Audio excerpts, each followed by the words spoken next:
Assalamualaikum warahmatullahi wabarakatuh. Balik lagi di kajian online saling serang antara PDIP dan juga KPK yang disebut semua teman-teman didukung oleh pemerintah ini masih berlanjut. Bahkan terbaru di sini teman-teman, Hasto Kristianto sampai membawa-bawa keluarga Presiden Joko Widodo, Presiden Republik Indonesia ke-7 ke dalam pusaran korupsi. Bahkan yang cukup mengejutkan bahwa Hasto Kristianto juga melakukan tuduhan bahwa Jokowi adalah aktor utama di balik revisi Undang-Undang KPK untuk melemahkan KPK.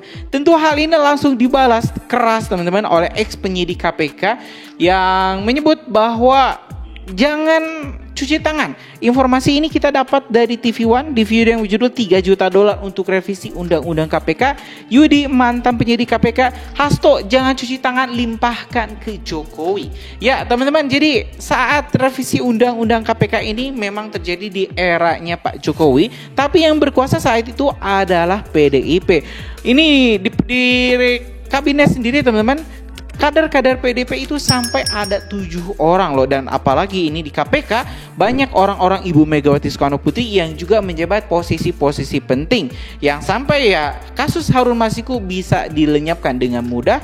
Dan baru kali ini setelah KPK ini diganti total, orang-orangnya oleh Pak Prabowo mulai kembali diusut.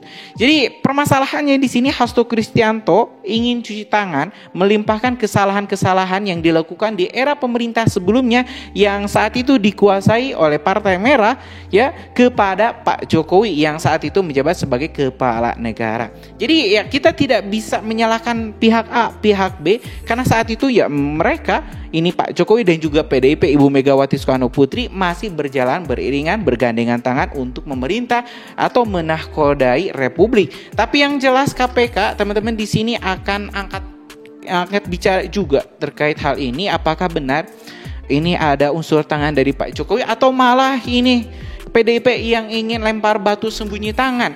Dan kita juga bakal dengarkan pernyataan langsung dari Hasto Kristianto yang melarang ini Ibu Megawati Soekarno Putri untuk datang ke KPK karena mungkin takut kalau misalnya Ibu Megawati datang ke KPK, malah Ibu Megawati Soekarno Putri lah yang bakal ditangkap, dijadikan tersangka baru dalam pusaran kasus korupsi yang mengancam berbagai petinggi-petinggi PDIP. Yuk teman-teman, kita simak video-video informasi-informasi yang sudah kajian online kumpulkan khusus untuk teman-teman semua.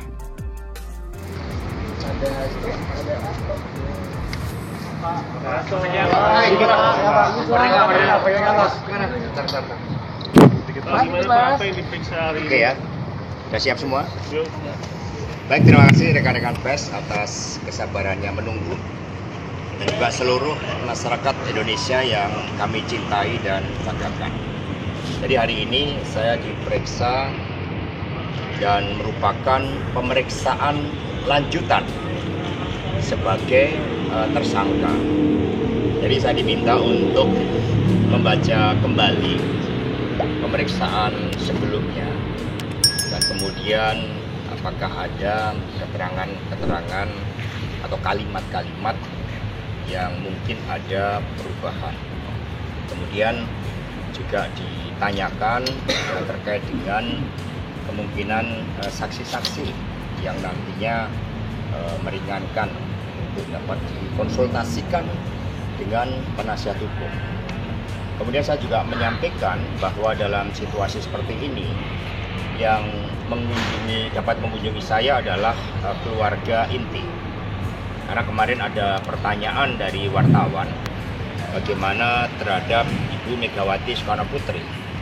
Perlu kami tegaskan bahwa beliau ini pemimpin besar.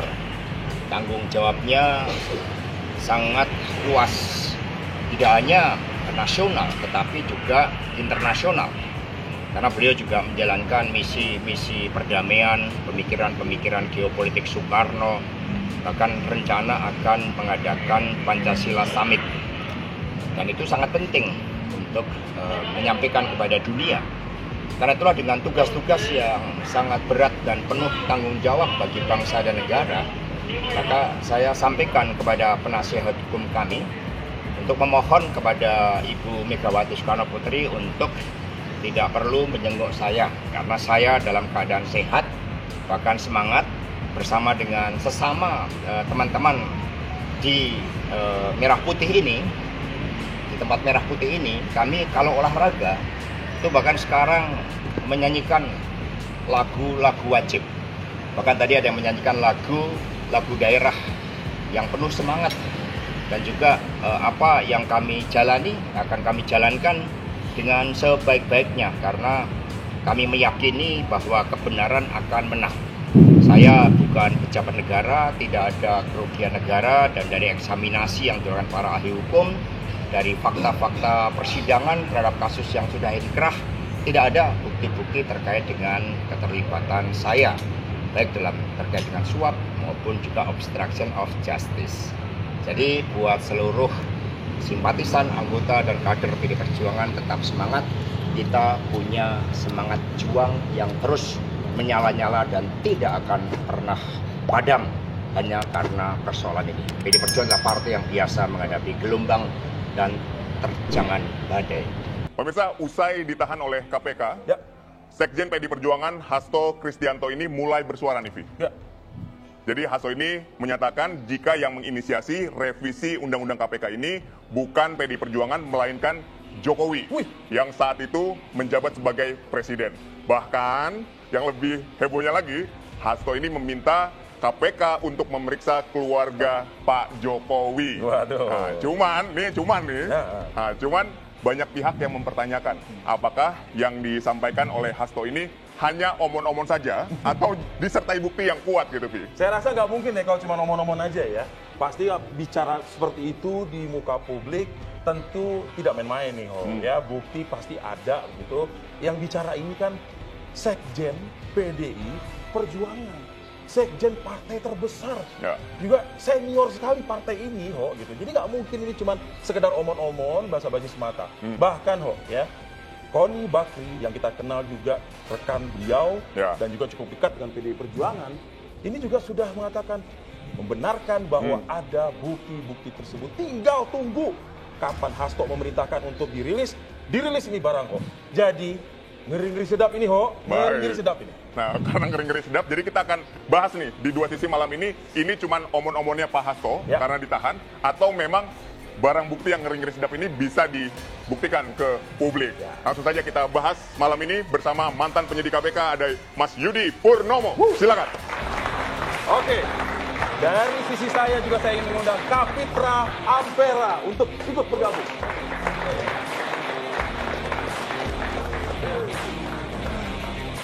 Isi Undang-Undang KPK dan kita menolak dengan tegas. Kalau misalnya Pak Jokowi terlibat, memang dari dulu kita mendemo kan salah satunya Presiden Jokowi saat itu karena mengeluarkan supres yang akhirnya digunakan oleh DPR, yang kita tahu DPR semua kompak loh, mau oposisi mau koalisi semua sepakat melemahkan KPK melalui revisi undang-undang. Nah, tetapi kalau lihat pernyataan dari Pak Hasto itu kan saya melihat bahwa itu seperti cuci tangan, seperti semua dilimpahkan pada Presiden Jokowi. Ya nggak bisa seperti itu dong.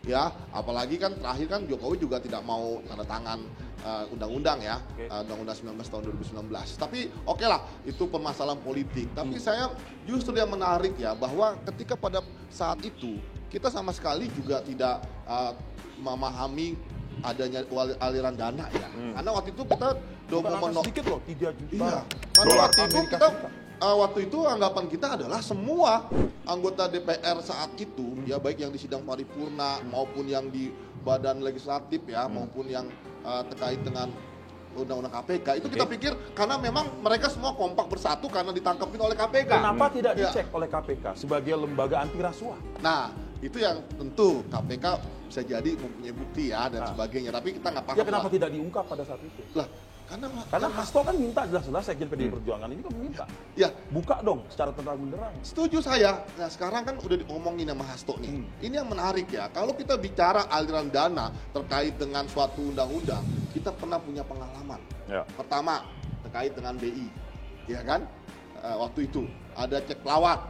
Ya, di situ kan jadi Hasto itu seperti saya melihat waktu itu kan ada 3 klaster ya. Yang pertama, legislatif yang menyetujui. Kemudian pemerintahan, ya, kemudian juga buzzer-buzzer. Nah, sekarang kalau aliran dana itu ke legislatif, ya ini menarik nih. Ya, berarti kan semua menyetujui. Apakah Hasto punya bukti 3 juta dolar itu ke siapa saja. Ingat loh, kita punya pengalaman Nazarudin. Tanyakan langsung dong. Ya, Saya sudah bawa. Nazarudin itu itu tidak tendeng-tendeng ketika dia ngomong. Si A terima segini, si B terima segini. Baik. Kenapa Pak Hasto tidak mengikuti Anda jejak? menantang Hasto juga melakukan Betul. Betul. Saya ingin ke Bang Kapitra. Bang Kapitra, bagaimana dengan 3 juta dolar Amerika yang juga disebut-sebut di sini? Saya lihat ke belakang dulu. Menetapkan Hasto sebagai tersangka, lalu menahannya, itu menimbulkan keterbelahan public opinion.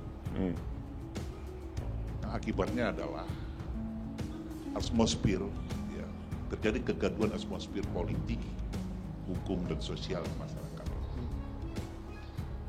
Ada skenario poin mengatakan bahwa KPK itu masuk dalam institutional capture atau regulatory capture.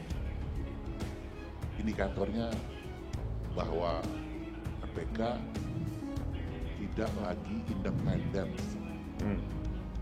di dalam penegakan hukum. Dia lebih cenderung kepada orang-orang yang tidak bersentuhan dengan kekuasaan, tetapi lunak kepada pemilik kekuasaan. Atau dalam penegakan hukum, itu cenderung kepada mengejar target-target yang oposisi daripada elit yang berkaitan, berkorelasi kekuasaan dan KPK. Tumpulah hijri. Itu second opinion terjadi. Itu yang buat kegaduhan. Sehingga kalau peristiwa, mungkin Yudi masih di sana, kalau peristiwa penyuapan itu, ya peristiwa pidana itu real ya, peristiwa pidana real terjadi. Siapa pelakunya sudah diadili. Tetapi di saat maju ke pengadilan, di saat di proses KPK lalu ke pengadilan, tidak ada nama Hasto di situ. Kita jangan lupa ada namanya Mario Juris Praesusium Privat Justitia. Penundaan proses itu merampas keadilan. Kalau ada keterkaitan Hasto di situ. Tetapi tidak ada satupun statement, kesaksian, putusan pengadilan bahwa ada keterkaitan Hasto dengan peristiwa suap itu. Ya, tiba-tiba 5 tahun setelah Sekarang itu, nih gitu. ya, keadilan di sini terhampas. Oke, Bang Kapitra, tapi kan apapun itu kan sedang berproses saat ini di KPK kan Bang ya. Nah pertanyaannya sekarang, Hasto ini melakukan fight back. Iya. Kenapa itu terjadi? Ini latar belakang toh. Kita bicara injustice. Padahal azas kita mengatakan jika terjadi pertentangan antara kepastian hukum dan rasa keadilan, maka rasa keadilan menjadi prioritas didahulukan daripada kepastian hukum. Ya oke, dengan cuap-cuap seperti ini. Karena kepastian hukum tidak datang belakangan atau tidak diberikan, lalu keadilan terampas. Jadilah seperti itu. Jalan satu-satunya ada equality before the law. Tapi ada buktinya nggak Bang? Itu dulu. Ya. Harus ada kesamaan. Untuk itu keluar statement ini. Nah, bagaimanapun sekecil apapun informasi, ini kan harus didalami oleh KPK. Yudi tadi menantang kalau nggak salah ya? Enggak, bukan. Jangankan informasi awal saja. Ini sudah bisa menjadi petunjuk ada dugaan terjadi peristiwa pidana. Ini harus didalami dong. Oke. Ya, tapi kenapa nggak dibuat laporan Bang ke KPK apalagi ini langsung? terbuka. Oke. Terbuka. Statementnya terbuka. Artinya harusnya. Ada 3 juta dolar loh. Betul. Ya. Ya toh? Harusnya apa? Untuk apa? Melemahkan KPK. Tadi Yudi bilang, kita demo kemana? Coba ulangi. Demo kemana? Tapi kan abang waktu itu di pihak sana bang, ngepro terhadap pelemahan KPK saat itu. Saya masih ingat kok. Masalah suka di posisi kita di mana, itu situasional. Iya, oke, jadi situasional. Kalau kita melihat situasi, kalau posisi, posisi kader PDI, sekarang rivalitas. Oke. Ya toh? Jadi bukan itu masalahnya. Kita bicara tentang kepastian hukum dan rasa keadilan. Ini harus tidak boleh dipertentangkan. Kalau betul ada informasi itu, dalami dong. Ya, tindak lanjuti ya. Harus. Apakah itu bisa dibawa kepada penyidikan? Tentu lakukan penyelidikan. Oke.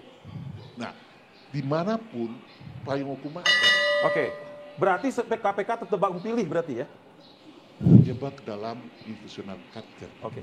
Silakan Mas Budi. Ya, padahal ini adalah KPK yang katanya dulu orang-orang berteriak melemahkan dengan revisi ada KPK yang kuat. Faktanya apa? 3 juta dolar Amerika loh ini. Iya, kalau emang benar, kan Pak Hasto diperiksa terus oleh penyidik. Betul. Hari ini kita lihat. Oke. Kenapa dia tidak menyampaikan kepada penyidik misalnya? Kan di dalam pertanyaan penyidik di akhir ya Bang ya, di BAP kan, apakah ada hal lain yang ingin disaudara sampaikan? Itu daripada tadi. Toh di video itu kalau tadi kita lihat sampai akhir ya, saya sudah mendengarkan Pak Hasto kan mengatakan saya tidak punya buktinya. Ya. Ya kalau begitu kan Tapi ada nggak, Nggak, boleh Pak nggak Kapitra, kita balik? bukti 3 juta Nah, dolar boleh itu nggak ada kita nggak? balik? Boleh nggak kita balik? balik gimana Bang? Kenapa KPK tidak tanya statement itu sebagai suatu petunjuk? Jadi jangan mengikuti ada omongan dugaan. tidak ada buktinya gitu. Karena Hasto diperiksa dalam kasus penyuapan. Makanya apakah ada yang mau disampaikan? Ya tidak, clear. 52 pertanyaan itu Ya, clear. Ya, tapi kalau dikembangkan Ya. oleh KPK, Ya. ditanya statement dia, pasti dia jawabnya dong. Ya teman-teman, barusan kita telah dengarkan pernyataan dari berbagai pihak, baik itu dari KPK, baik itu dari Hasto Kristianto, dari Presiden Republik Indonesia ke-7 Bapak Joko Widodo, dan juga para pengamat politik terkait ini berbagai skandal-skandal mega korupsi yang menyeret PDIP dan juga keluarga Pak Jokowi. Kita tentu teman-teman akan terus update perkembangannya, apakah benar ini perlemahan KPK ini diinisiasi oleh PDIP yang ingin melemparkan batu kesalahannya kepada Pak Jokowi, atau memang Pak Jokowi yang ingin melemahkan KPK. Kita bakal terus update perkembangannya. Terima kasih. Assalamualaikum warahmatullahi wabarakatuh.